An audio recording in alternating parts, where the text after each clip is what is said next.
Welcome to Escape Purgatory, a podcast where we rewatch Supernatural and talk it through in the hopes that we can finally escape this show. Join us each week, leave comments on upcoming episodes, and together we can escape Supernatural Purgatory. Hello! Hi! Are you there, God? It's me! I was trying to remember where this quote was from, and I still couldn't find it. Do you know where this is, what this is referencing? I don't know where it's from. Oh, so there's a book called Are You There, God? It's Me, Margaret. Okay. And it was published in the 1970s. I mean, this probably is... Does it hold the title for longest episode name? It feels long. I think there's a longer one coming up. I think there is a longer one. But I quite like, I quite like it. And there's a lot of God talk in this episode, so it does fit. Yeah, definitely. And there are points in it that I was just like, oh, if only you knew. If only you knew. It's painful, actually, to watch. You want to tell him, yeah, God's a dick. You don't need to be worrying this hard about it. Yeah, every point that you're making, he knows. He doesn't care. It's true. One thing I noticed too is the Samulet is very prominent in this episode, and I don't think they had decided yet that that was kind of a key to finding God. So it's really interesting how that works in later on, considering it's basically front and center here for most of the episode. He doesn't tuck it away at all. That's true. Now that you mention it, it is very, very prominent. You might have guessed we're talking about season 4, episode 2. Are You There, God? It's me, Dean Winchester. And Sarah Gamble wrote this one. She was like a leading force, right? Yeah, I think so. Angel and demon sort of battle. I think she knew more than she let on. Had it complete all speculation, But it feels very it does feel very purposeful, and for them not to. Maybe it was going to be more like an angel thing. Yeah, possible. Yeah, it seems like it was noticeable. You often forget that Dean wears that amulet in the early seasons, but I feel like in season 4, especially in this episode, you just see it more. I know it's got the significance that he's just got it back from Sam because Sam was taking care of it for him, and so it's kind of symbolic of his return to Earth after being in hell. But I don't know, there's something. There's something for sure. So I've switched, Annabelle, from watching my DVDs to watching this on Amazon Prime.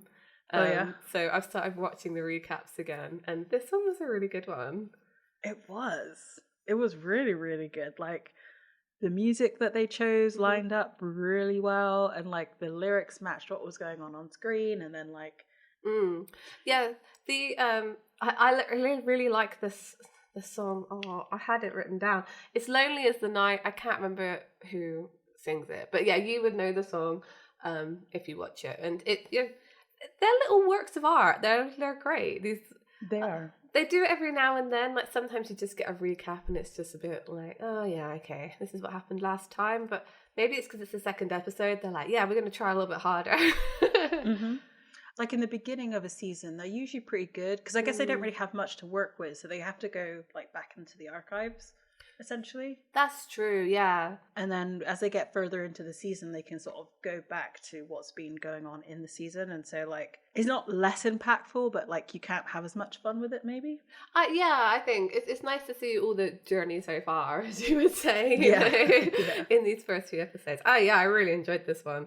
And then it kind of ends with the scene from the last episode of Cass appearing, and I still don't feel I don't think I could ever talk about that scene enough, Cass appearing.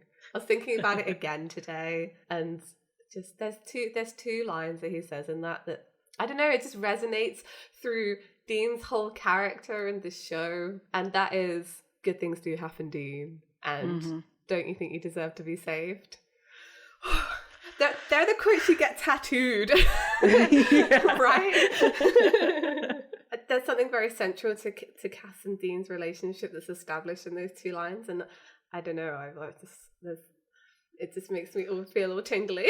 The only thing that was missing from that like scene was like a face touch or like a shoulder touch or something. Can you imagine the uproar that would have caused if he had touched Dean at that moment?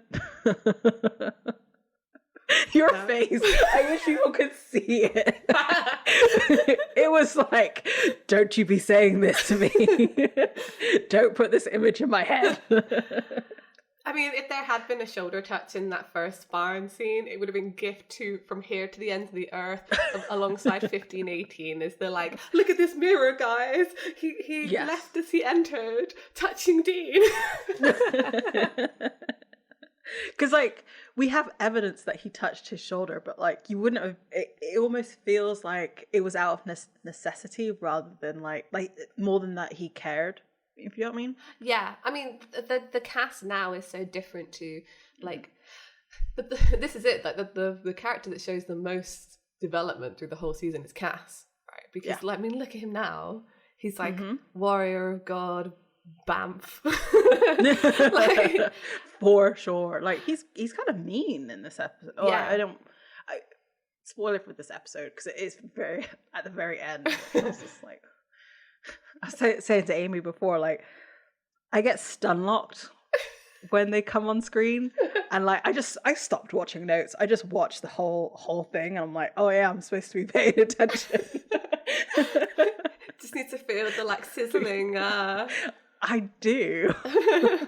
You know, these two actors who've now only worked together for like 2 scenes essentially, and you're just like. Your friendship is gonna grow, like in terms of them being actors. Yeah.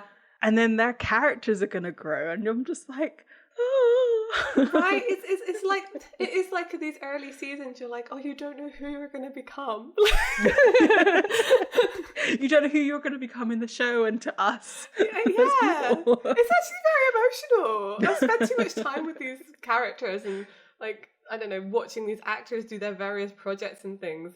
It's like, oh, they're just babies here. Also, talking about them like being babies, they looked really like Sam and Dean looked really young in this episode again to me. Yeah, I think so. I mean, I think Sam's kind of growing into himself almost. Like he looks more like Sam I recognize. He's much less baby faced now. Yeah. He still looks like they still look really young in this episode. You're right. But I don't know. Sam's much more recognizable. I think. I mean, we did talk about it in the last episode. Like he got buff. In that hiatus, all he did was lift iron. Yeah. Like Jared dropped the workout from season 3 to season 4. Like, what did you do? What did you do? Yeah, exactly. It's almost like Jensen between the end of Supernatural and the beginning of The Boys. Like, What did you do? Do you know what? I'm not mad this episode. It's a setup episode, right? We got all the stuff in the first one. You know, Dean came back. It was very, very plot heavy.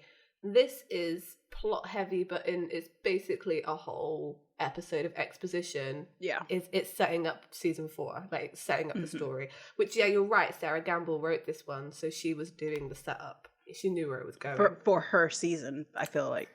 Yeah, I would agree. I think there's a collaboration there that definitely must have been happening between her and Kripke. I'm not mad at it. I love this storyline. Yeah, no. I honestly forgot how much exposition there was in this especially in that last scene. Like throughout this whole episode, it's very unclear as to what's happening and like why it's happening. We get some explanation, but then like to get the clarification, it's just like, oh, okay, all right. Yeah, it's good. I really like it, and it's nice to see some familiar faces. Ooh, yes. Which that was the one thing I kind of didn't like about the recap. It introduced basically everybody who was going to be in this episode. Yeah, it would have been a bigger shock surprise, right? So I guess we can get into it. Let's do it. So we start in a living room and there's a woman who's asleep on the couch. We don't know who she is, but she hears like an alarm. She bolts up and she starts to take action. So we realize she's not just some helpless woman. She's actually Hunter. She goes over to like her secret Hunter closet and picks up an EMF. There's the usual like ghost indicators, like the lights are flickering, TV's fritzing, and then there's like her breath shows. Yeah. And then a ghost appears in front of her, and she says, "I'm sorry," and then like blasts him away. She starts to try and pour some salt, but it doesn't really work because another ghost appears, and we see her like jolt as if a hand went through her or something. Yeah. And then it goes to black. So yeah, she's dead. And while all of this is happening, you can hear Bobby in the background like leaving a voicemail. Yeah. I love this. Her name's Olivia. It's nice to see other hunters, although they die immediately. Sad times. Yes. Have you noticed at the beginning of every season, it may not always be at the beginning, but there's a hunter purge? It's like just confirming, like, no, they're alone in this, guys. There's no one to go to for help. Yeah. Yeah. Like, because the end of season 1, where the demon, Meg and Tom the demon, yeah. You know, they kill the 2 hunters that John knew. The birdhouse burns down with a bunch of people in it. Yep. They kill off hunters like here and there, everywhere, you know. Yeah. All it does though is kind of establish Dean and Sam as special, even more special than they're made out to be, and it isolates them further. And it's almost like, oh, other people can't be hunters; they're just going to get dead. Only Dean and Sam can seem to be able to do this and survive because of reasons. Don't try and be a hunter, you know, because unless you're Dean or Sam, you're going to end up dead. Yeah, is that the reason why Sam called his son Dean? Oh yeah, just in case. Carry on. I mean, technically Dean also died as a hunter, so it's a cursed name. Oh, maybe Garth's kids will be okay because, you know, it's Sam and Cass. So. That's my favourite. I do love that. Anyway, so it cuts to black and we get the title screen. We're then in Bobby's house, and I gotta say, I do love that, like, this episode is just in Bobby's house. Like, there's no real other locations, especially after, you know, that line in the end of season 3 where it says, you know, family don't end in blood. Yeah. And now, like, they've decided to almost stay home. Yeah. I really like it. They definitely established Bobby's house as like a set as well, because I feel like before it doesn't look quite the same. It might be the same house, but it doesn't look quite the same as it did when they've been there previously. Whereas now it looks like, okay, this is what Bobby's house looks like. You know, I recognize the kitchen, the appliances. I recognize where the stairs are in the house and the living room and the big windows. It's like you've been there. Yeah, you know, it feels more familiar than Bobby's house maybe felt previously. Bobby's doing some research and looking into a pile of books, and Sam and Dean are off just sort of talking amongst themselves. Dean is still in disbelief, basically, about his predicament of being rescued by an angel. Like, he does not believe. I love, he says, look, I know I was not groped by an angel. Well, then tell me what else it could have been. Look, all I know is I was not groped by an angel. Okay, look, Dean, why do you think this Castiel would lie to you about it? Maybe he's some kind of demon. Demons lie. That's going to change. The comfort's on your shoulder, Dean. Like, come on. Yeah, exactly. At this point, demons are still bad and angels are good. Like, the sort of scale. Because Dean tries to reason it and says, you know, maybe he's some kind of demon. Demons lie. Because he's like, good things don't happen. So he cannot be an angel because angels are good. Essentially is what he's saying. Yeah, you're right. A demon who's immune to salt rounds and devil's traps and Ruby's knife? Dean, Lilith is scared of that thing. But she wasn't afraid of the cult. Yeah. He doesn't say the cult, he says the knife. Still not convinced about that whole cult thing. And then Dean makes a really good point here, but then Sam's counterpoint is just as valid. Don't you think that if angels were real, that some hunter somewhere would have seen one at some point, ever? Yeah, you just did, Dean. But there has to be the first hunter to see an angel, and maybe you're it.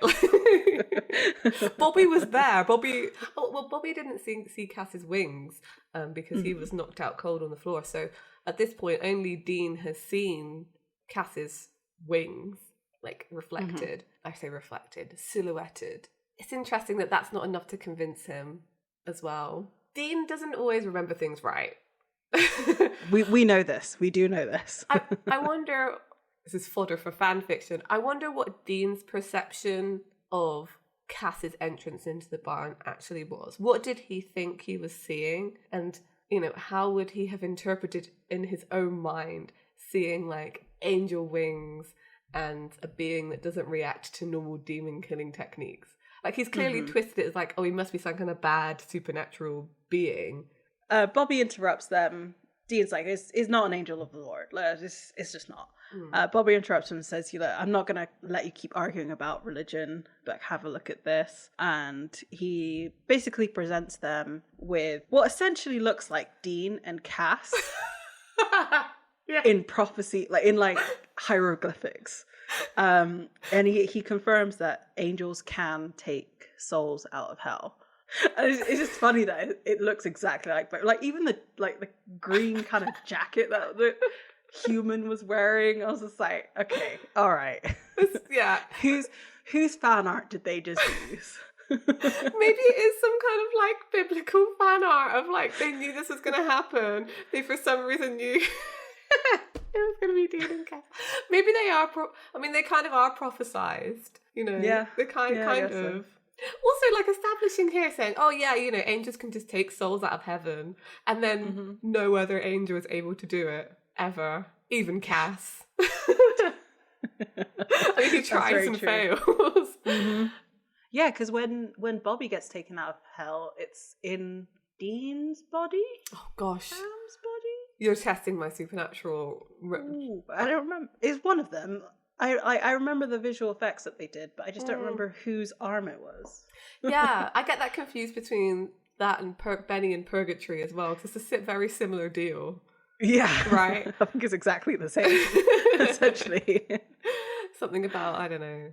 Who's establishing that angels can take souls out of hell? Maybe this is just because it's the prophecy and they don't realise it's about this, right? The seal being broken, etc. Yeah, it could very well be. Sam, like, ever the optimistic, is just like, maybe this is not another round of demon crap and like it's actually, one for the good guys. And it's just like, oh Sam. If only. He's still so naive. Yeah. We basically we get into a very like religious argument, essentially, of like, well, if there is a God, so he's like, if there's angels, there's a God, and where's God? Like, why is he not doing anything to help anybody? And then he says the most heartbreaking thing. Why would he save Dean? Why would he save me over everybody else? Yeah. I mean, this is how Dean thinks, right? Good things don't happen to Dean, so why would God give a crap about him, pull him out, however, everybody else? Is constantly Dean lives his life waiting for the other shoe to drop. That he lives his whole life like that, waiting for something to trip him up. It always happens. He's fully justified to think that because it always happens. So why would you not think that? He does say like, oh, I did save some people, I guess, but it wasn't enough to stop him from going to hell, even though he, to override a deal. So why would it be enough for God to save him? If there is a God out there, why would he give a crap about me? I mean, I've saved some people, okay? I figured that made up for the stealing and the dishing chicks. But why do I deserve to get saved? I'm just a regular guy. Well, apparently you're a regular guy that's important to the man upstairs. I think he's saying that there are other people better than me. There's an underlying current of that. He doesn't like being the center of attention, which I think is kind of interesting. Considering he is. Dean, you're a main character. Well, that creeps me out. I mean, I don't like getting singled at birthday parties, much less by God.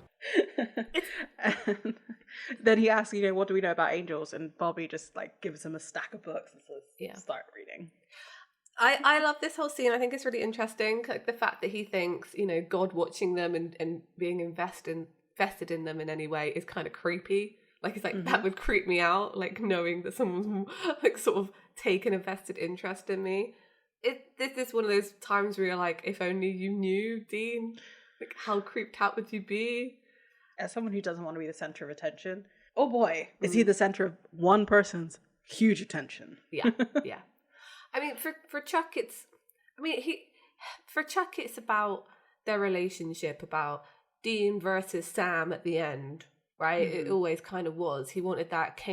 Basically, God did the whole Cain and Abel thing and thought, that's a really good story. I'm just going to keep doing that, actually. But, like, let's make it a slow burn this time. Right? I wonder if, like, he created Adam and Eve, right? Let them do their thing. Didn't really write their story. And then, like, they had kids. And he was like, oh, you know what? I don't like that they did this on their own. I want to be part of this now. And then, so that was his first story. Yeah. And you're like, I'm not a writer, so I don't... Someone who, like, does creative stuff, sometimes the first one that you do is the best. And then you just want to keep making that because you know it worked. Yeah. It's like you did the best thing ever, right? So he did, like, the Cain and Abel thing was the pinnacle of his work. And he's always been trying to recreate that feeling, almost like an addict, right? Yes. Sam and Dean is the payoff for that, which, I love this. I'm going with it. So this is why Chuck gets so mad at the end of Supernatural, because he's been building up to this, like, ultimate payoff of finally getting that feeling he got with, like, Cain and Abel. And then it just doesn't happen. Yeah. I like, no. So Chuck lost. Chuck lost. He lost in some ways, yeah. I do feel that there are a lot of scenes in later seasons where this kind of feeling that Dean has of his life being controlled and all the stuff that starts here of, like, well, I don't want to be this person, like, I don't want to be the center of attention, I don't know why I'm special, I don't know why these things are happening to me. I do feel like they did manage to condense that into his anger towards Chuck. Like, I always felt that was very sincere, and it was interesting to see the kind of culmination of these feelings here 12 years later. Yeah, and I mean, he gets angry multiple times in this episode about that point of, like, you know, there's a God, but he doesn't give a crap about everybody else. He gives a crap about me. Yeah. So I wonder if some of that as well. It's like, you were concentrating on me, but you forgot everybody else. You let me, as in Dean, lose these people. And like the people that he couldn't save. Exactly. This is the theme of this episode. They're surrounded by people here that they haven't been able to save, and it's just showing what a kind of a cruel and capricious God there is. That why are they alive, and they're surrounded by people that have all died mostly because of them. Oh, look, this episode is good. Season 4 is just generally, but this episode is I love it. There's a parting dig at the end of this. Dean says, you know, you're gonna get me some pie. And then we see Sam arrive at, like, a corner shop of some kind. And he's on the phone. He's like, yeah, I'll get chips. When have I ever forgotten a pie? And I just love how, like, you see Ruby, like, peek around the corner of this diner like it's not suspicious. It's like, people don't do that. You could literally just, like, wave at him. I guess maybe not. Maybe not. Because if she's not sure, like, who he's with, so she does have to, like, sneak. But even still, it's just like... It's like peekaboo. He goes over to Ruby and she wants to find out for certain if an angel had rescued Dean. And then when Sam confirms this, she's like, okay, peace, bye, I don't want anything else to do with you. Okay, bye, Sam. Like, nope, I'm done. But Sam stops her and sort of, you know, wants to know, like, why is she leaving?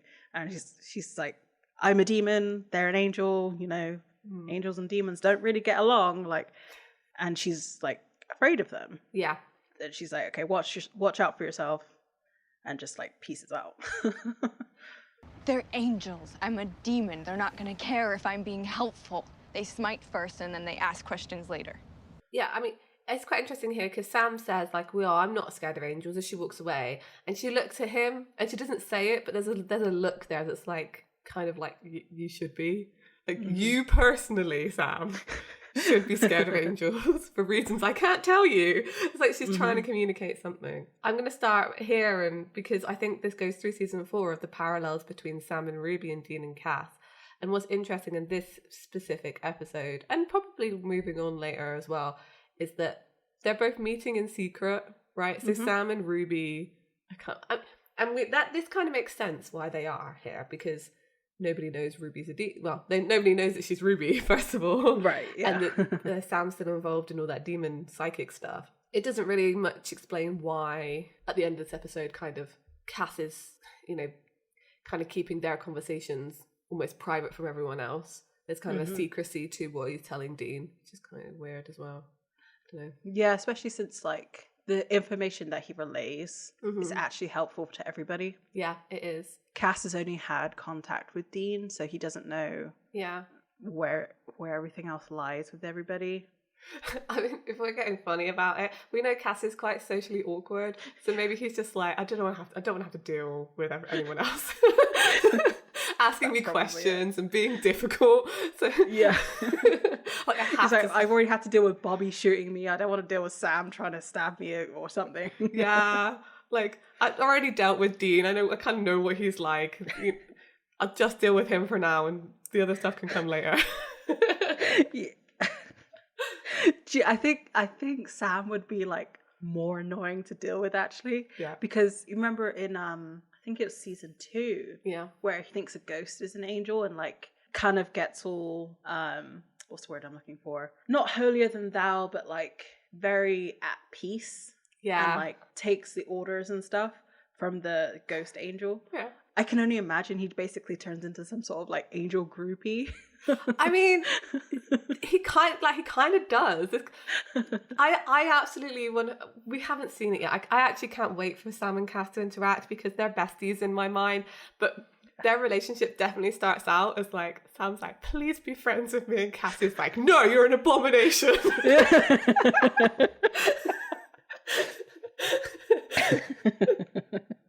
Look, they did the whole enemies to friends like story arc. I'm here for it. I love Sam and Cass. I actually forgot that's how like I honestly don't remember their meeting, so I think that's why. I can't remember when it first is. Maybe it's next episode. I'm really excited. We see Sam pull back up to Bobby's house. Bobby comes up to the window and says, "Keep the engine running. We're out of here," basically. As we know, he's been trying to get hold of Olivia, and it's been for 3 days. And it's unlike her to not return his calls, so he's like, we've got to go check on her. They know who she is, which I think is kind of interesting.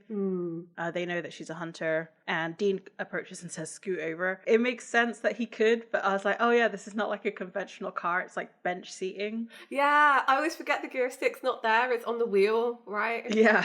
It's okay. Someone needs to correct me on this because I've looked multiple times and I found conflicting evidence. If that makes sense. The Impala's an automatic, right? It's a 2-gear. Yes. Yeah, that's what I thought. Because I've always wanted to know if I could drive it. I only have an automatic driving license because I was lazy. I can't drive stick. Even that's quite rare in the UK. Most people get a manual license. But I'm like, if I ever had the opportunity, I want to know that I would legally be able to drive the car. But yeah. And Sam hands him the bag of food that he'd got, and Sam forgot the pie.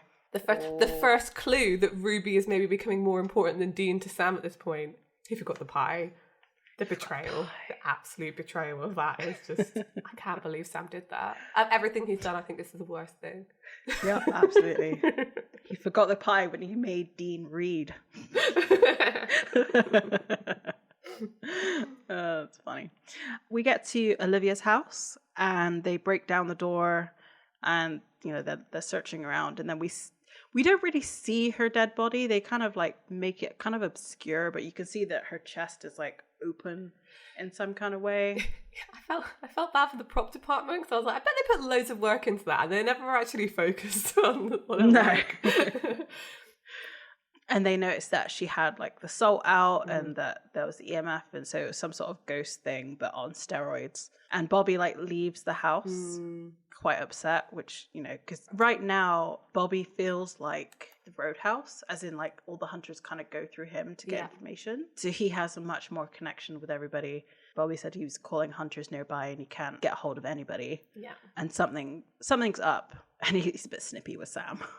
Yeah, it's kind of like, you don't often see Bobby like really affected by things, but him walking out of that house so quickly, I was like, I think this one really hit him hard. Yeah, definitely. And so we see another house and the answering phone rings and we hear Dean's voiceover, leaving him a voicemail saying who he is and warning them that something's going on. And then it pans over and we see what had happened to Olivia essentially, but like in its full goriness. I wonder if they did just use the same prop for Olivia, and maybe that's why it was out of focus, because they maybe only had the time. It didn't fit. Yeah. and his whole chest cavity is like ripped open and like. I wrote eviscerated, which I feel was a good description.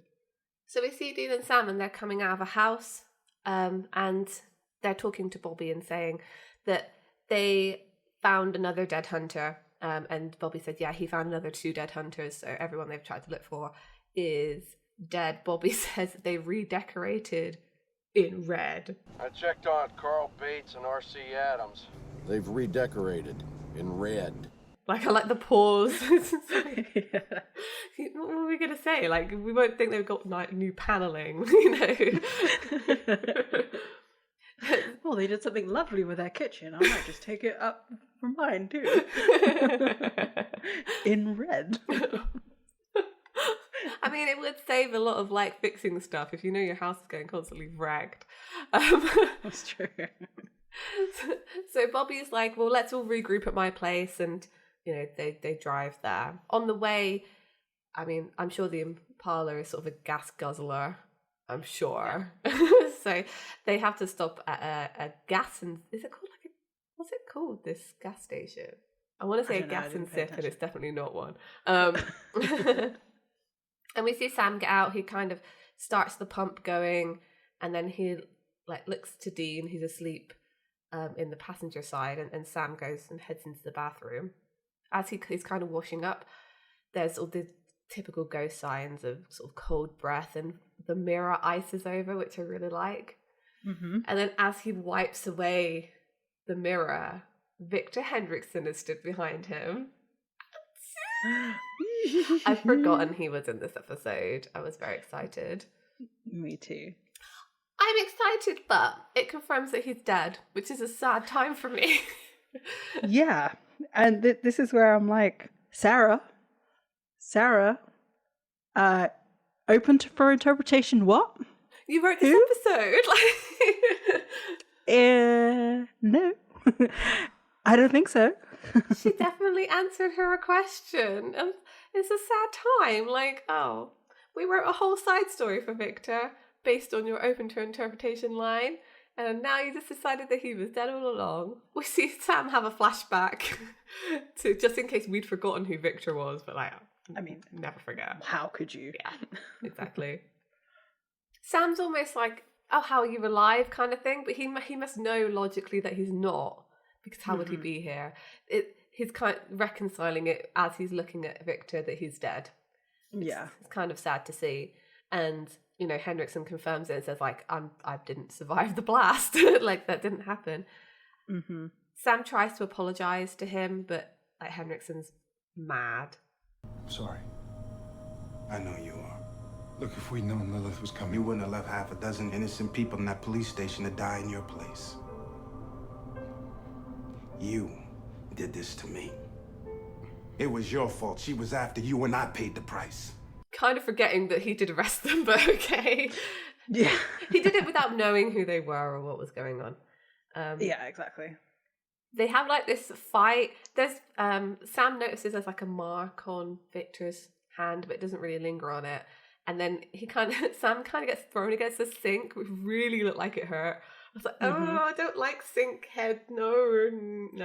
And then as Sam kind of falls to the ground, Dean comes in and shoots Hendrickson. So we see him disappear, and Dean's behind him with the shotgun. Yeah. So Victor, I don't know. I'm happy to see him and not at the same time. Mm-hmm. Yeah. It was like, this is pre-reconcile Victor, like, you know, that vengeance and like determination. Mm-hmm. I mean, he had that vengeance and determination while fighting the demons, but like on their side. Yeah. Because he was very much like that towards them in the beginning. Yeah, he was. Yeah, that's true. It's interesting because it's taken it's taken something in his character and twisted it. You know, I like it. So we go back to Bobby's house, and we see him, and the same thing kind of happens. There's like the breath becoming visible, and we hear giggling.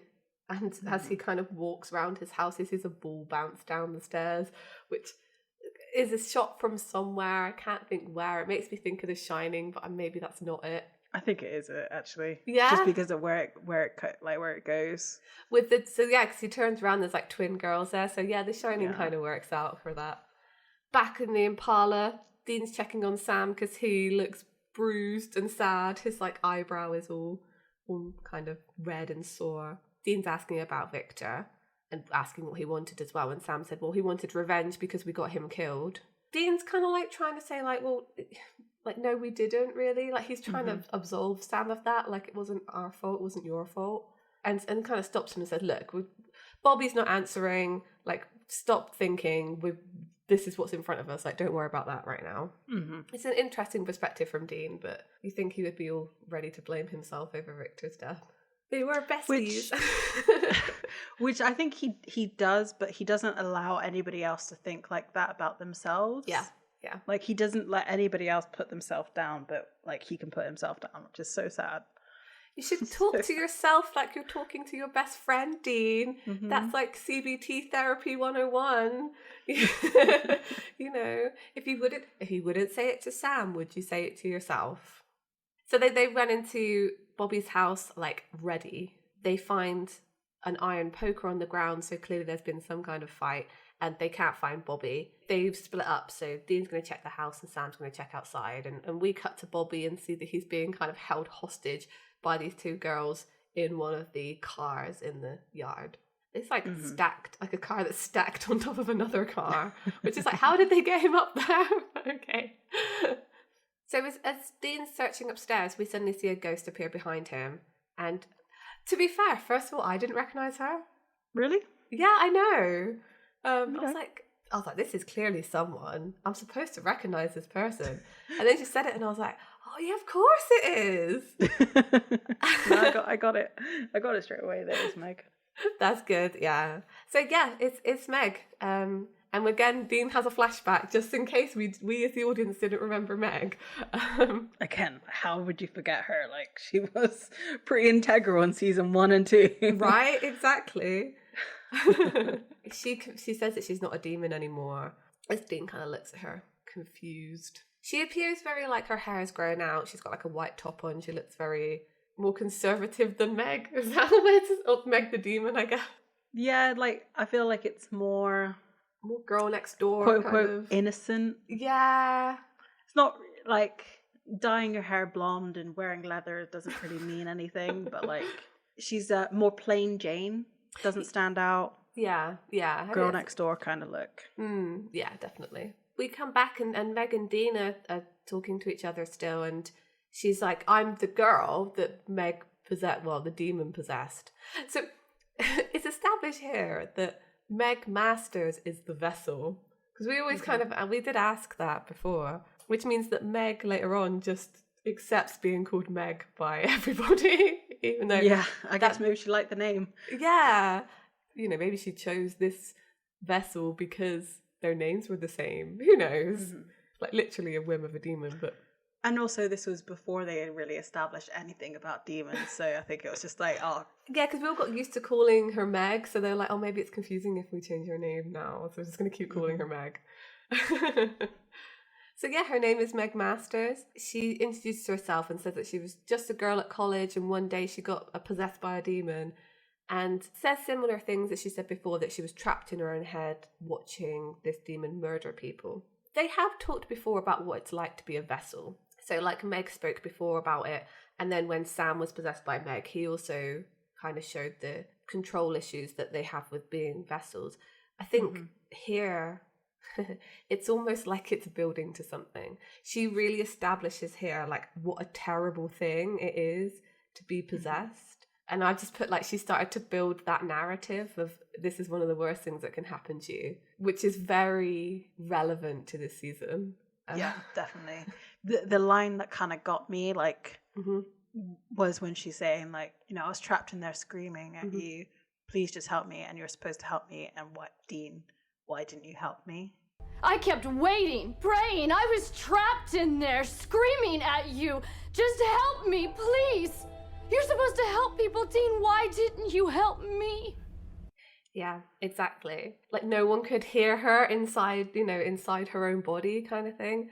Yeah, it's a really scary thought. And you can understand why it's such a fear for Dean as well as Sam.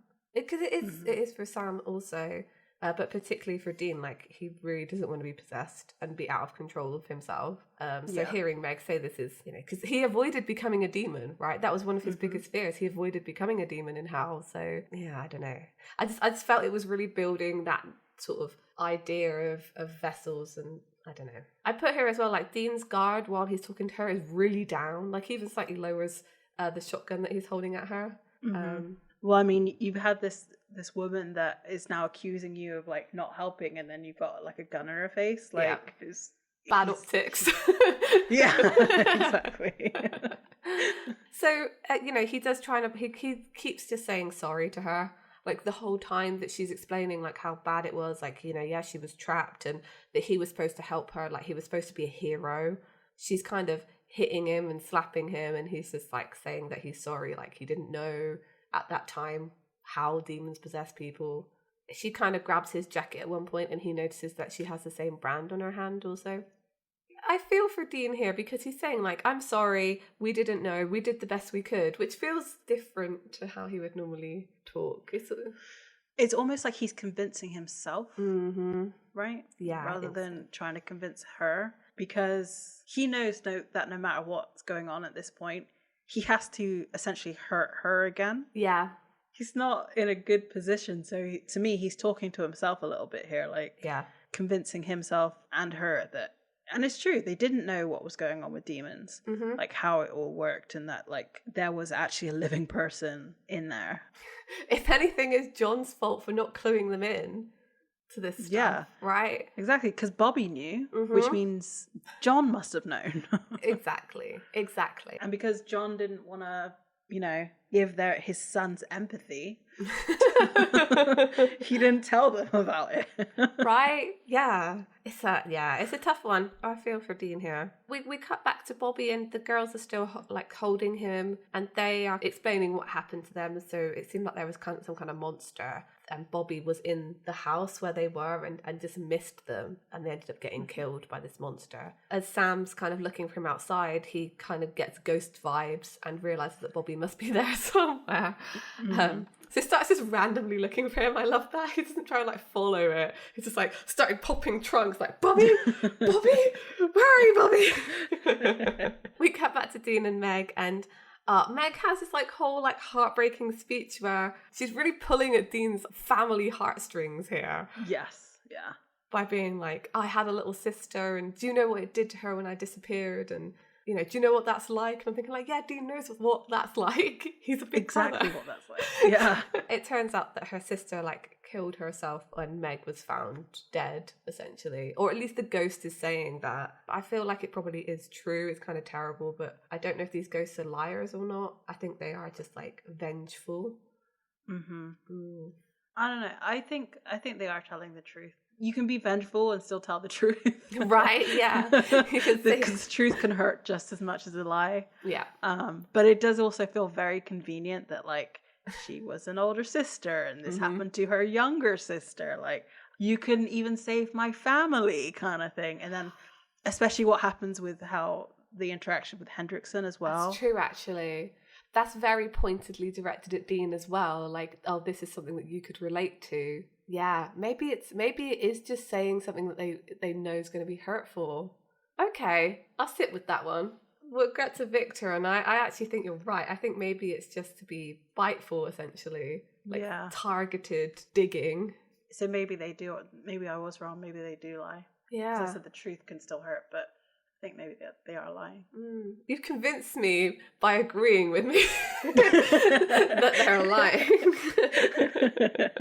Sam finally finds Bobby. There's one shot in this I really like. Like, Bobby almost, like, decapitates the ghost with an iron bar. I just thought that was pretty cool. I don't know why. And then as Dean and Meg kind of have a showdown, he's on the floor and he pulls his pistol out, and she's like, ha, you know, bullets can't hurt me. And then he shoots down a very conveniently placed solid iron chandelier. I mean, it's Bobby's house, so yes.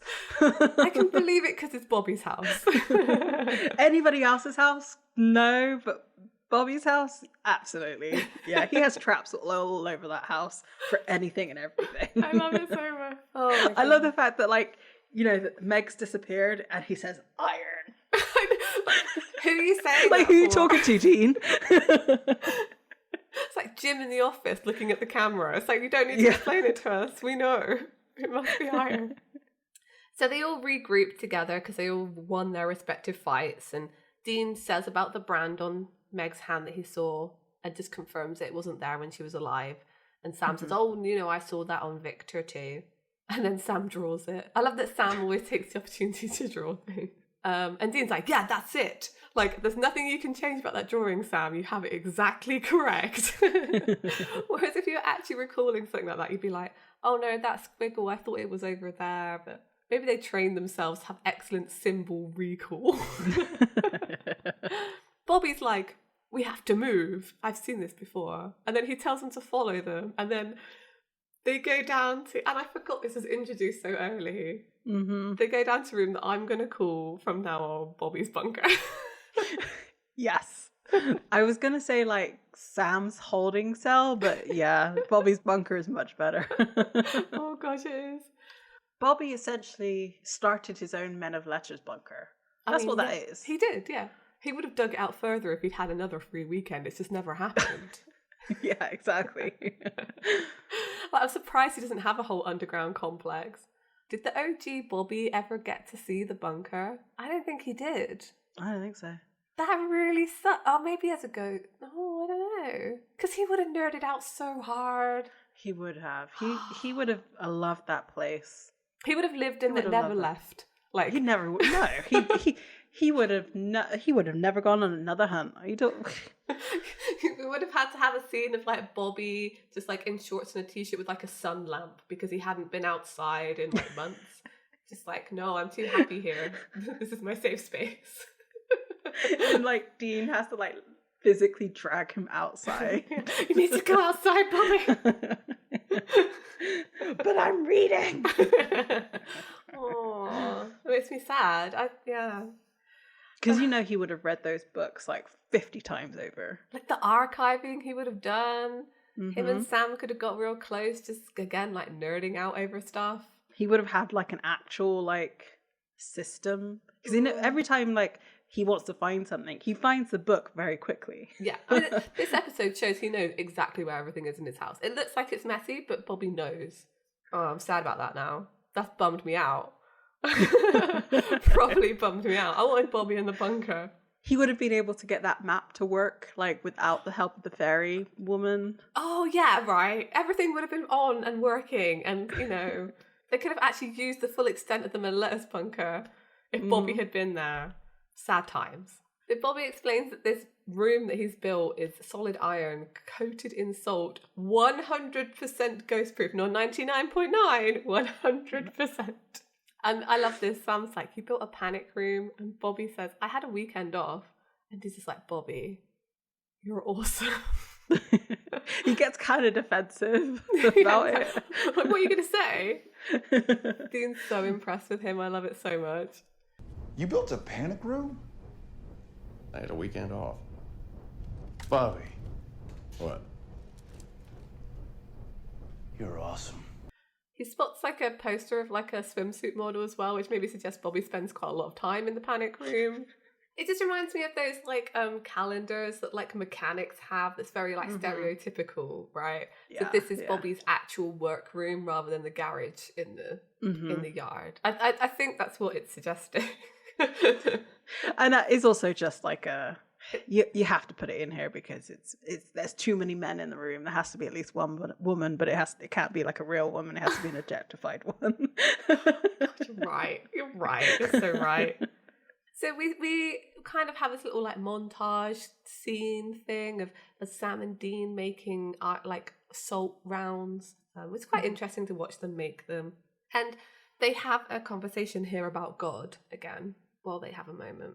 Dean's literally like, he's just making like a thing. He's like, do you know what? This is why I don't believe in God. And Sam's like, what?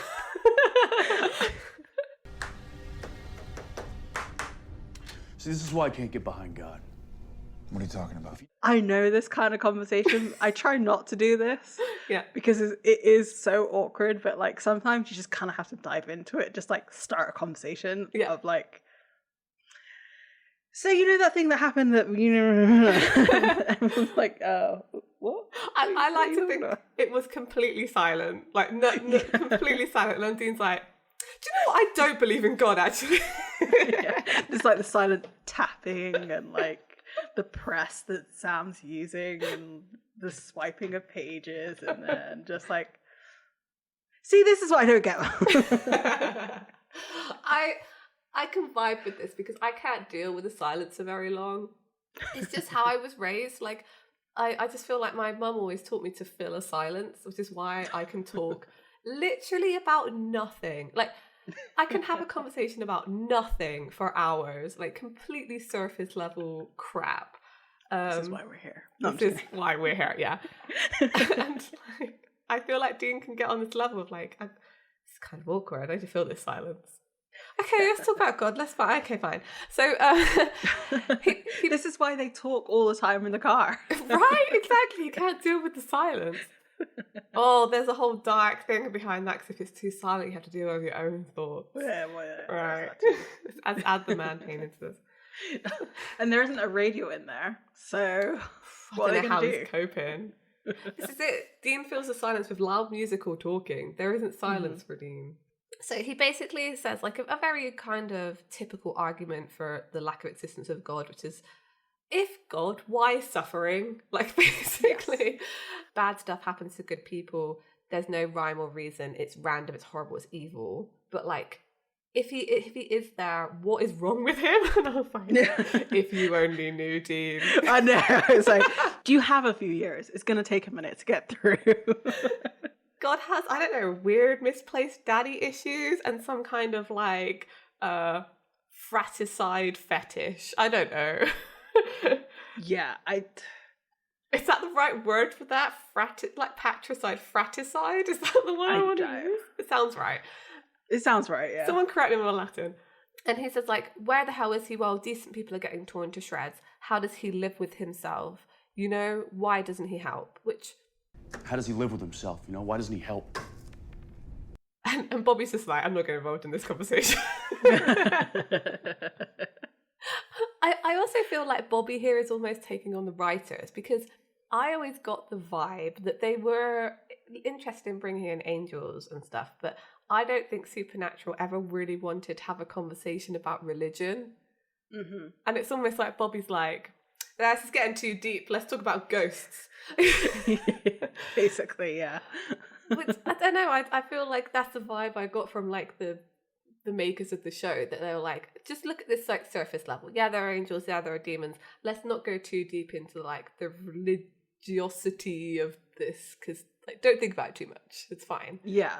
Like, let's take a little step back as to, yes, this is like angels and demons and God, but it doesn't necessarily have to be of our reality. Yeah. You know what I mean?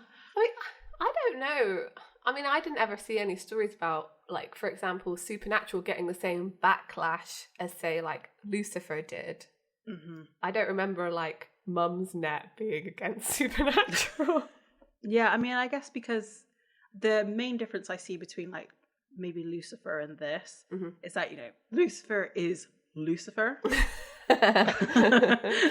As in the devil. And he's being portrayed as a good person in that show, to be fair. Yeah.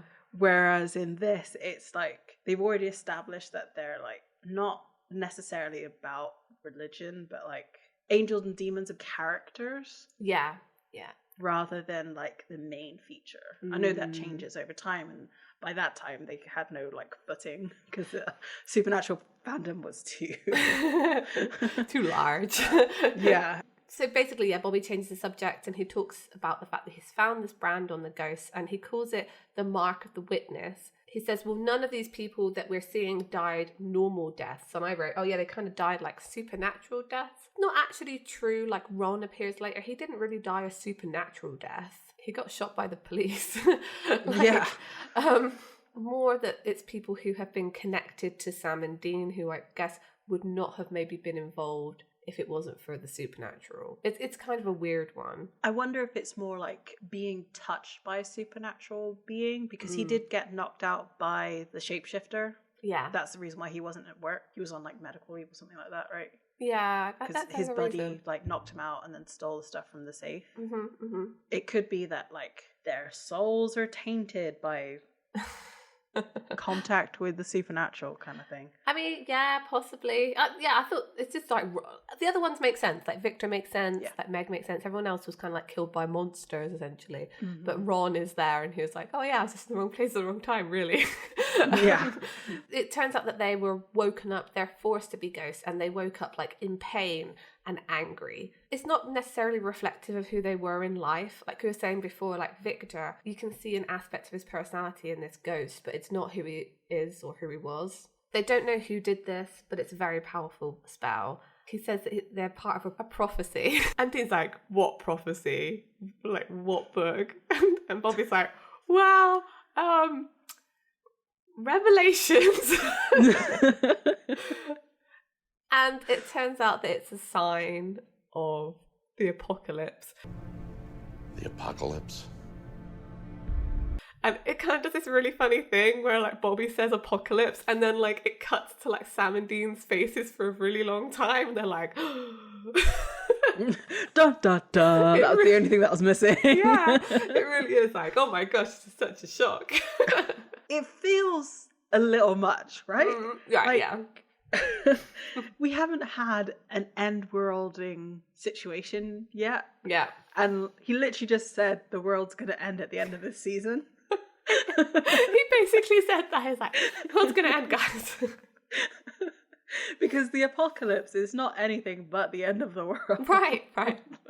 So we come back and they're in the from the break and Dean's like, the apocalypse. The apocalypse. The apocalypse. 4 horsemen, pestilence, $5 a gallon gas, apocalypse. Apocalypse. Yep. As in apocalypse, a 4 horsemen, pestilence, $5 a gallon gas, apocalypse. Which I think is hilarious that he says this because right now in America, some places, it's over $5 for gas. I've seen the memes. I know because people have brought this up. It was like, oh, Dean was predicting the end times. Yeah, exactly. Bob refers to this as like a mile marker. So Sam's like, so what do we do now? And Dean brings up the Grand Canyon again. Sad. He says, we'll go on a road trip. Grand Canyon, Star Trek experience, Bunny Ranch. It's like nature, his nerd side, and then his horny side. Yeah. I want to go to the Star Trek experience. It's in Vegas, I think. I think it's in Vegas. Bobby's like, well, we can't go to any of those places because we still have the ghost issue. Bobby's found a spell that will basically put them back to rest. He says it should work. He's not really sure. I'm like, Bobby, just believe in yourself. Yeah. You have got this. You are amazing. It's always right. Like it always works out, Bobby, when you do stuff. So yeah, exactly. Because he's translated this spell and he says he's got everything in the house. And Dean's like, any chances, everything that we need in this room? And Bobby responds, you think our luck is that good? Essentially. Yeah. The spell has to be cast over an open flame or open fire. And so they have to go back up to the library with the fireplace. Can you imagine if that was it? Like, they're like, okay, well, it's the apocalypse. Let's just stay in here. I know. Like, how many more seals do you think would have been broken? I mean, Dean's ready to stay there. He's like, yeah, whatever, we'll just wait this out. That's fine.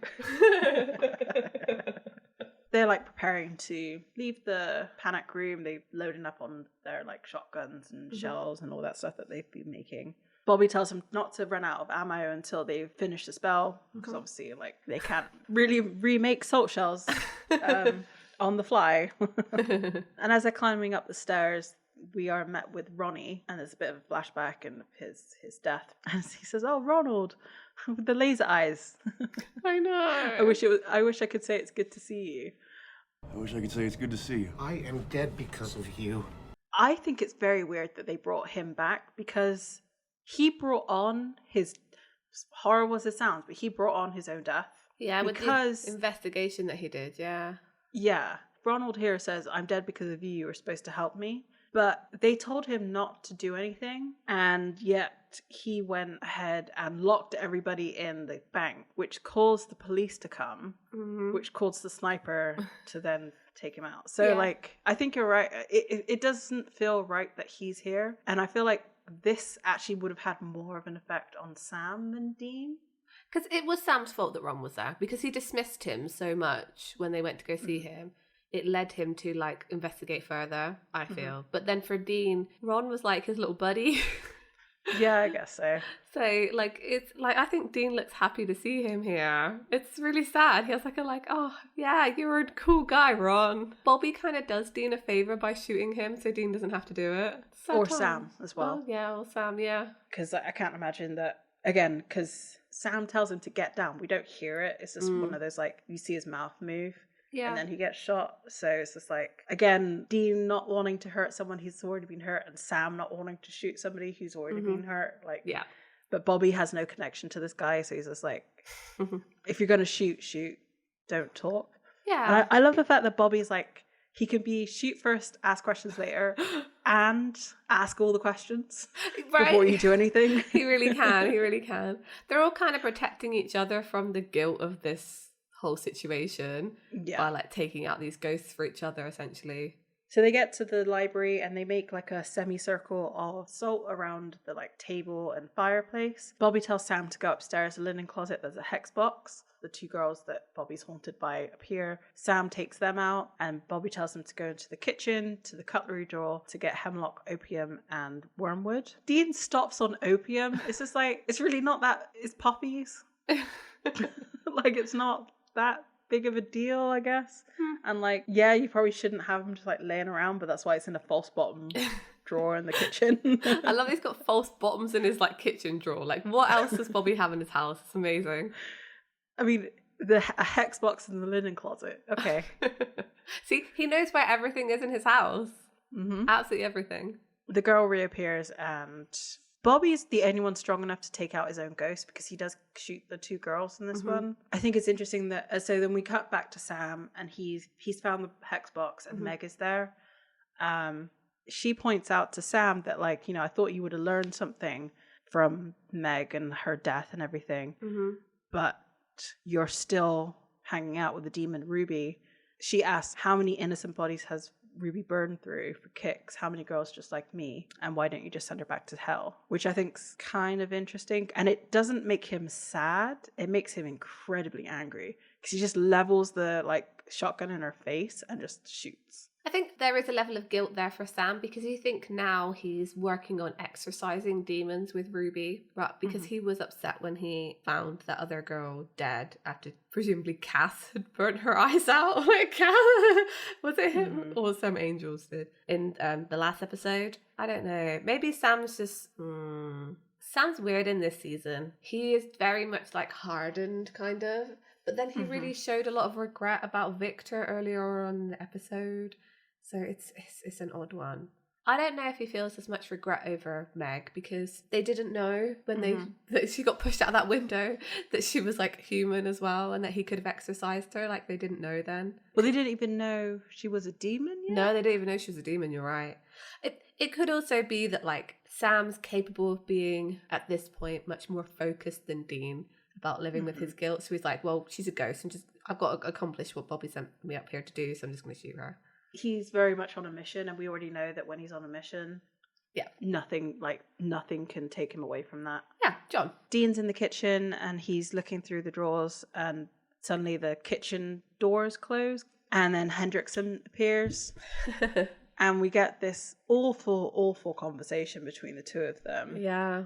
But as Amy pointed out before we started recording, it's an awful conversation, but it's also like, oh, all right. What's this like? There's some tension here. Yeah, there's some like UST in this scene. Like, I think if you compare this scene to Sam talking to Victor in the bathroom, Sam's very apologetic about it kind of being his fault that Lilith found them and killed them. Here, Dean seems kind of pleased to see Victor initially. He says, I should have protected you. Right. Like, I should have protected you. You, what? He's a grown man who's an FBI agent. He's pretty okay with protecting himself. There's a deep regret here that Dean has over Victor's death. I really do feel that. Because he says, like, it's my fault you're dead. And he says it's my fault, not our fault.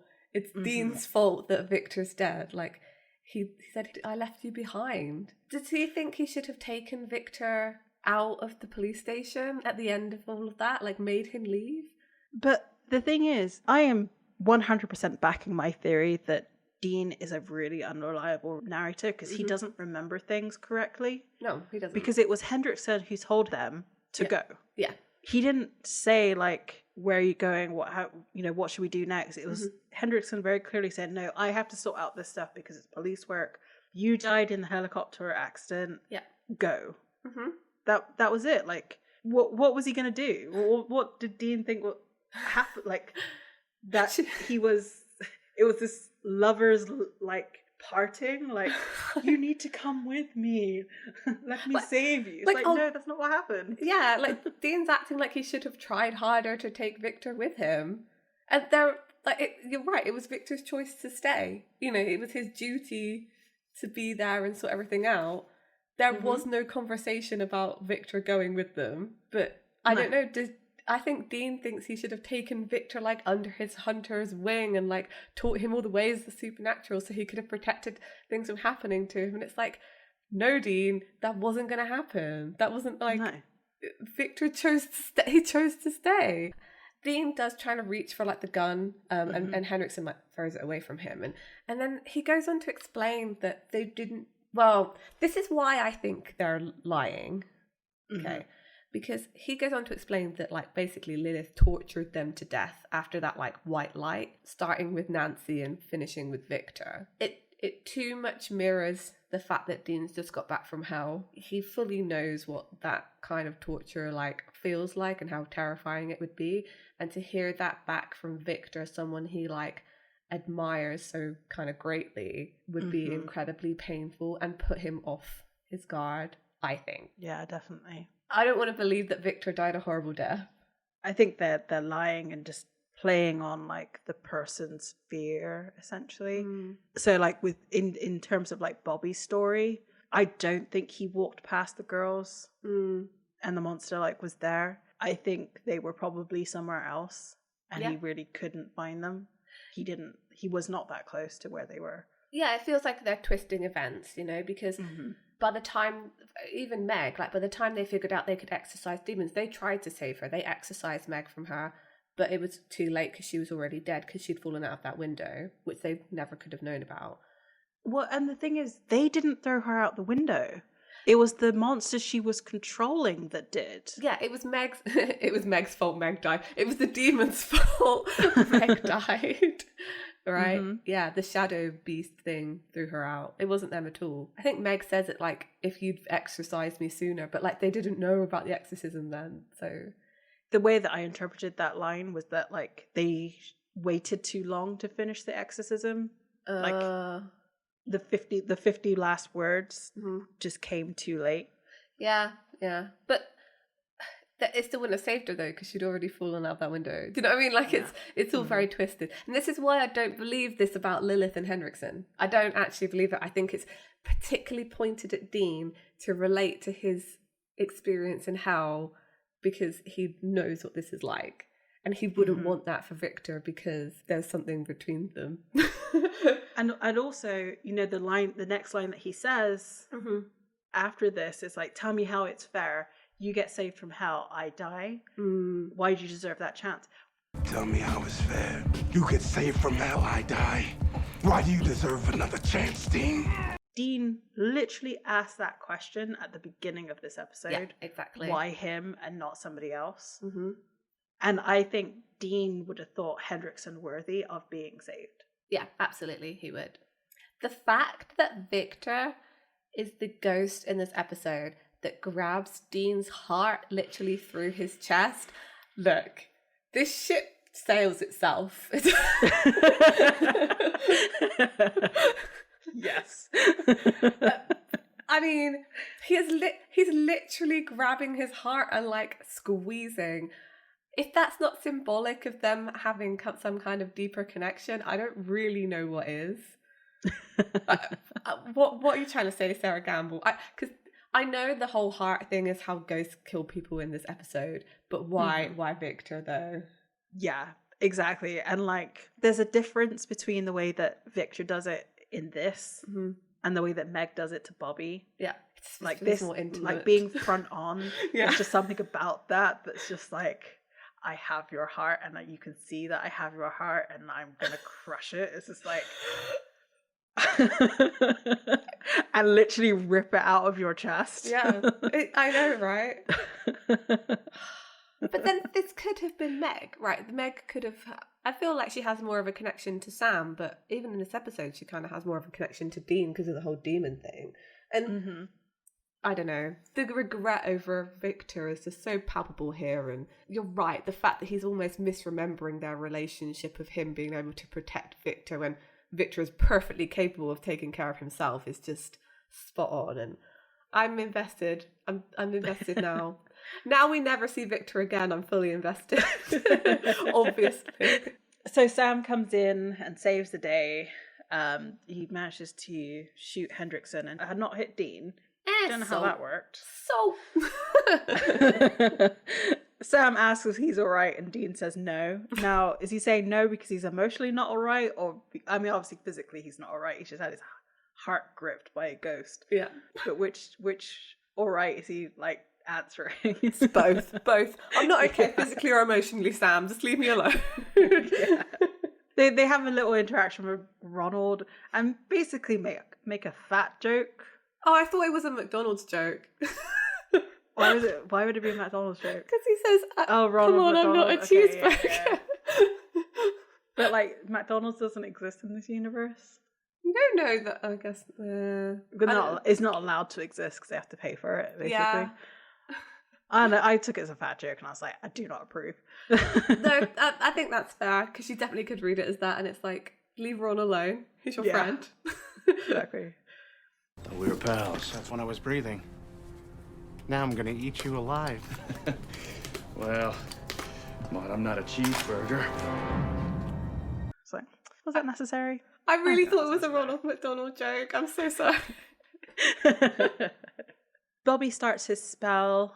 It's all rapid fire shots of them shooting the ghosts. Like, it was a little disorienting actually, because I feel like they used a lot of the same clips and just like cut them up really quickly, and like them reloading, shooting, ghosts disappear, blah blah. Like it's very fast. Yeah, the windows fly open at this point, and the salt line's broken with the wind.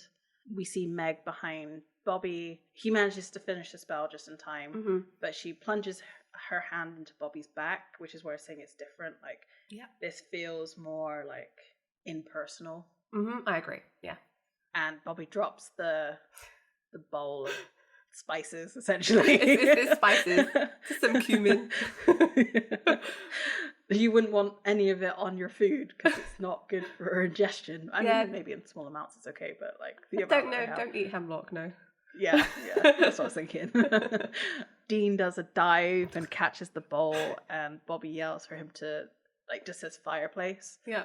So he throws the bowl into the fireplace, and the flame turns blue, which I thought was very cool. Yeah. And like lights up the entire building, and all the ghosts like burn out. Yeah, it's pretty cool. I like the end of that spell. I like Dean catching the bowl like a football, an American football. It's quite good. He's clearly like never played sport in his life. I don't believe Dean's ever played sport. No. But I thought it was quite sweet that Sam and Dean helped Bobby off the floor, like after Meg dropped him, like, and like sort of indicates that he's okay. Yeah, I like it. I like the kind of conclusion of the ghost sitch. Thought the blue light looked very cool. So since I was completely stun locked for the last scene, oh yeah, and I don't think I wrote really anything. I paused so much just on Cass's face. Like I'm just a, I don't know. I love season 4 of Misha. I don't know. There's something very compelling about his face. I will say one thing about this. Like before we the beginning of this. Sam's asleep on a couch and Dean's asleep on the floor. Yeah. Bobby has a linen closet, which means he has spare bedrooms and spare stuff. Yeah. Why are they slapped on the floor and on the couch? I like that. Maybe he's only got like single rooms, and they're like, because they've just been through a difficult situation, so they're like, no, we need to sleep in the same room. Or maybe it's because like for years, like Dean and Sam have slept in the same motel room, so they need each other's snores to sleep. Like white noise. Dean wakes up and we see Cass standing in the kitchen, and I really like how he's kind of backlit by the window, almost like he's angelic, which he is, but do you know what I mean, like a Renaissance painting of an angel, like he's got the light behind him, and like I love it. Dean kind of checks that Sam's still asleep before he walks over and like talks to Cass, and so I'm calling him Cass here. I have to reiterate, they constantly refer to him as Castiel through this whole episode. No one calls him Cass yet. I can't do it. It's like Cass and Castiel are two different people, right? Yes, this is definitely Castiel. This is Castiel. Yes, Castiel says that they did a good job, essentially. He's kind of not looking at Dean through all of this, like, congratulatory stuff. He's like, you did a good job, well done, etc. for dealing with the ghosts. Dean's kind of mad at him because he's like, well, you knew about this and you didn't help. Like, you're supposed to be an angel. He said, I almost got my heart ripped out of my chest. And Castiel says, but you didn't. And again, Dean sort of comes back to him and says, I thought that angels were supposed to be guardians, fluffy wings and halos. Not dicks. I thought angels were supposed to be guardians. Fluffy wings, halos, Michael Landon. Not dicks. This kind of angels as dicks thing starts here and continues, which I do enjoy a lot. Mm-hmm. And Cass says, like, angels are warriors of God. I'm a soldier. And again, like Dean reiterates, well, then why weren't you fighting alongside us, essentially? I'm a soldier. Yeah, then why didn't you fight? I'm not here to perch on your shoulder. And then Cass goes on to kind of explain that, like, there's other stuff going on in his life. Like, he can't be around all the time. For now. I mean, it feels like that always is. Like, there's a line here that, like, I think Dean says, like, where were you? And I'm like, oh, Dean's constantly asking Cass where he was. Like, always. Like, I just think that I can literally see the montage in my head of all the times that Dean says, where were you, Cass? Like, we needed you. Where were you? I'm like, oh, it hurts. And Dean asks him about God, like, where's your boss if all this is going on? Where's God? And Cass doesn't say anything. He just says there is a God. Dean reiterates the fact that, why then suffering, etc. Why are there monsters? Why is there an apocalypse happening? Why isn't he helping us? And Cass starts saying, like, the Lord works. And Dean says, if you say mysterious way, so help me, I will kick your ass. The Lord works. If you say mysterious way, so help me, I will kick your ass. There's a gesture that, like, Cass does here where he kind of, like, lifts up his hands. Like, when Dean says he's going to kick his ass, like, oh, this is just how Dean talks to me, I guess. I don't know. There's something very... it's the first sign I've seen of Cass. That kind of shrug that he does is like, well, yeah, fine. I like to see you try kind of thing almost as well. Yeah, and it's like a glimmer of him through the angel persona. So one thing before we carry on. Do you think Misha has gotten the Cass voice right? Because he doesn't, like, in the last one it was kind of a little bit all over the place. This one seemed a little bit more consistent. Yeah, I think this scene he sounds more like Cass. Like, is embedded. I think you're right. I think he went away and practiced between episode 1 and episode 2. Decided, like, how low the register was going to go. What accent he was going to do. It's like, in the last episode, he was just coming off of his Hungarian assassin from 24. Yeah. Like, oh yeah, it has to be American. Hang on. Cass is basically here to deliver all the exposition for season 4. Like, he's here to lay it out.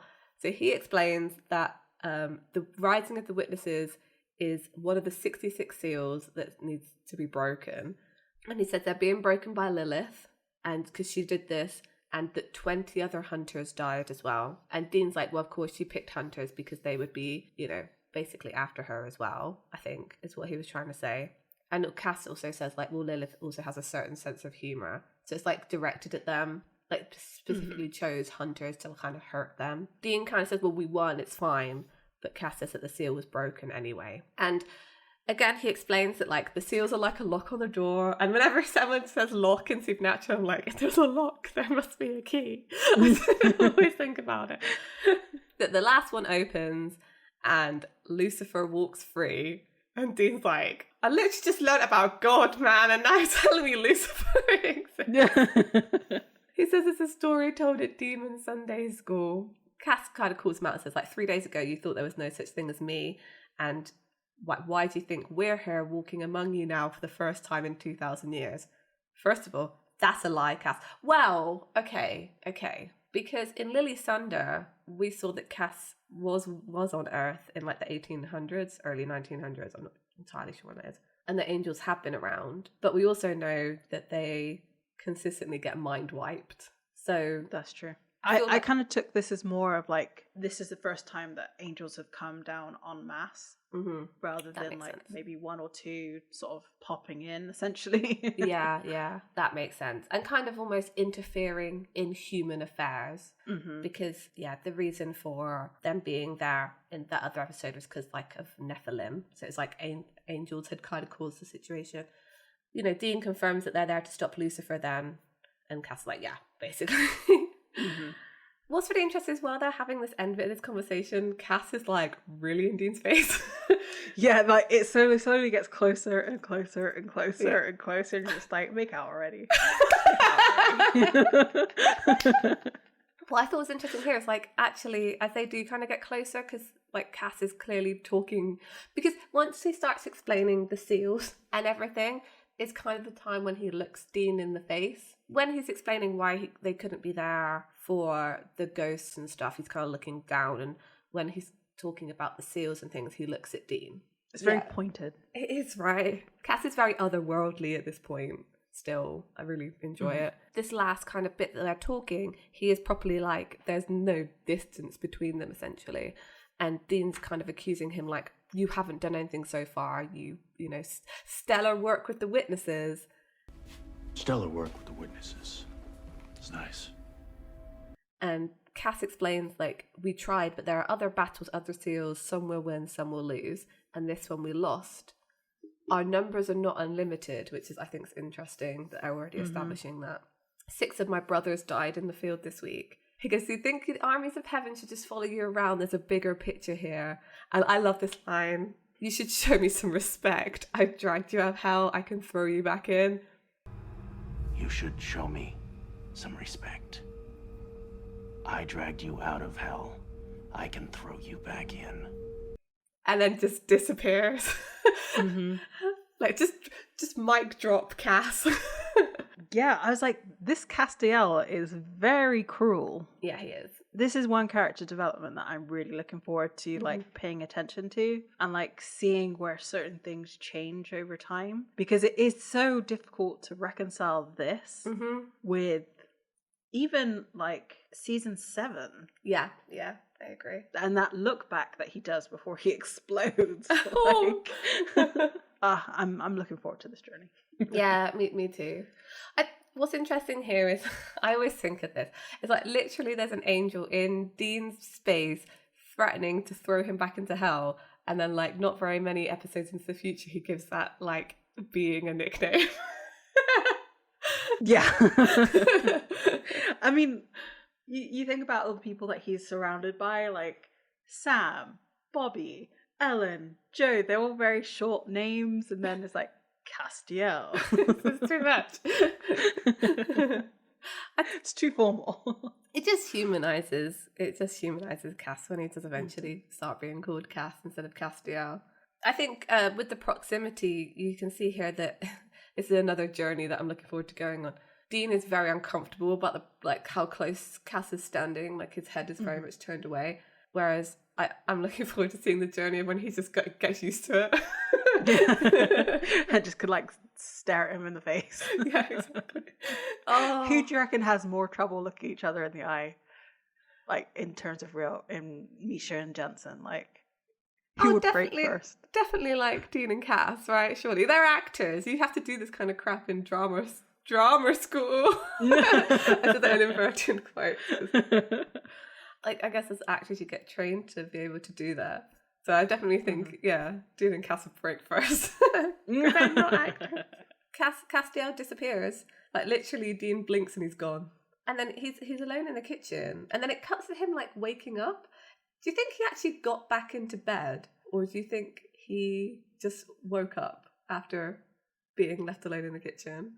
That Cass essentially put him back to sleep almost. Oh, I see. I think he put himself back to sleep. Unless it was a dream. I really hope not. It could have been. It could have been.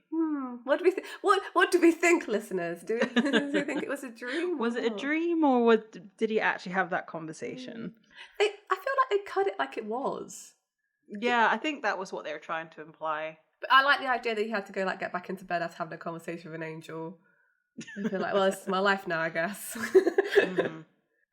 He wakes up and Sam's already sat up and awake, and Sam asks him what's wrong because he kind of wakes up looking really confused. Dean's like, right. So he goes, you know how you believe in God and angels and everything? Like, you've got no problem in that? And Sam's like, no, I don't really have a problem believing in that. And he's like, so I guess that also means you believe in the devil. And Sam's just like, what? And then the episode just ends. You know when you have been caught out on something, like you have done something you're not supposed to be doing. Yeah. And then someone asks you a question that's not quite the question that you were thinking, but it's very close. Yes. Do you think this was his, like, fight or flight response, like, kicked in? Because he's like, why is he asking me about the devil? Yeah. What does he know? Yeah, absolutely. Because, I mean, Dean doesn't know what Sam's been up to, but we know. Yeah, because he had no problem answering about, like, God and angels. He says, like, he has no problem. Yeah. But he responds with a question of, why are you asking me this, rather than, like, yes, I believe in the devil. Yeah. You're right, Sam looks caught out. I do love that he does this, like, little hair movement thing when he's just like, it's really... It's a good one. I agree. It's like, the hair is not on your face. Why are you using both your hands to move your, like, bangs out of your out of your eyes when they weren't even there? It's an awkward movement, like a uncomfortable social situation. So. It's like he didn't, like, take his hand and run it through his hair. It was literally just like a flick. I think what's interesting about Sam is, like, how does he reconcile what he's doing, like using his demonic powers, when he is such like a he's such like an angel fanboy, because he is. Yeah. Right? Sam wants to be good. Like, he desperately wants to be good. So he wants to believe in angels and God because he's like, oh, you know, I can prove to them that I'm good. So I don't know how he kind of manages that in his brain, that he's doing all this demonic stuff. But I guess he thinks he's doing it for the right reasons. So he is still it's like a means to an end. Yeah. And the end is saving people, and they do anything and everything to save people. Yeah. We often talk about how Dean's relationship with angels and faith is quite interesting, but ultimately it's quite simple. Like, Dean doesn't believe that good things happen, so he doesn't believe in good things, essentially, that they could exist. Sam's relationship is much more complicated with heaven and angels and things, because Sam's the one who's, like, basically rejected by them, yet he's the one who believes in them wholeheartedly and believes that they are good. I wonder if he believes in them so vehemently because he is rejected by them. Yeah. Like, it's a bit of like, I am provedly evil. I say, like, he's not really, because he's unjustifiably demon christened. Yes. If you will. Yeah. So he's trying to do everything in his power, which is faith and prayer and belief. You know, everything you're supposed to do, repent to be accepted. Yeah, and that's why Sam and Cass's friendship is so important to me, deep in my heart. Although it doesn't happen for a little while, Cass eventually gives Sam that kind of, like, I guess, heavenly acceptance. But does it really count, because Cass is also rejected by heaven? It counts to me. And it counts to Sam. And that's what's important. Exactly. I don't know. But yeah, I'm looking forward to that. Yeah, I like this episode. Lots of plot building, world building stuff going on, but actually it's still really good. these 2 episodes are really good, like, foundational blocks. Yeah. Because, you know, at the beginning of season 3 with the Magnificent Seven, we're kind of like left hanging as to like what is actually going on here. And then they start to introduce more characters in like episode 2 and stuff. Yeah. So it felt a bit like floundery a little bit. I agree. Whereas this is like, okay, this is the goal of this season. We're going to be learning about these 66 seals and what that means, which obviously means the next episode is going to have nothing to do with anything we just learned. I mean, yeah. Because it's supernatural and this is what always happens. The next episode that we're talking about is In the Beginning, and it's so early. Yeah, it's so early. I know, I've forgotten this was this early in the season as well. And this is the episode where Cass sends Dean back in time to 1973. I'm very excited for this. Okay, this is actually really important. Yeah. Because this is the prequel. So there will be a test on this. Get your pen and papers out, people, because we will be quizzing you on this. The thing is, like, I guess... Okay, we'll talk about it next episode, how this is going to fit into the prequel. I think this is going to be interesting. Especially after what, like... Because I remember some of this episode, but it also mixes in with some of, like, the other time travel stuff. There is another time travel that one, happen, and, like, flashbacks and stuff like that. Mm-hmm. So I can't believe this was now. Episode 3, right? I thought it was in season 5.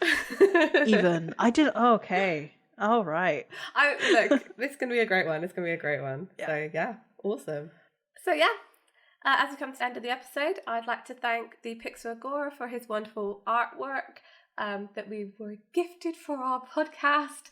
And if you would like to buy a print of that, or a sticker, or a tote bag, or anything, you can find that on our Redbubble. And I'd also suggest as we get into fan fiction season, it feels like it's fic season. There's like the Dean Cass Big Bang. There's other things going on as well. That you go and commission Joe for some cool supernatural themed artwork. And if you'd like to speak to us, we are everywhere on Instagram and Twitter and Tumblr. We are Escaping Purgatory Podcast, or just Escaping Podcast. So yeah, come follow us and talk to us about season 4, because there's a lot. There's a lot here, guys. There is like a lot. We need you on this. We certainly do. As we continue to trek through Purgatory, we came across some old friends who were not so happy to see us, unfortunately. But we did learn a new spell, and we did learn about what was going on in this crazy part of Purgatory. So join us next week, and hopefully we can find our way out. Bye! Bye!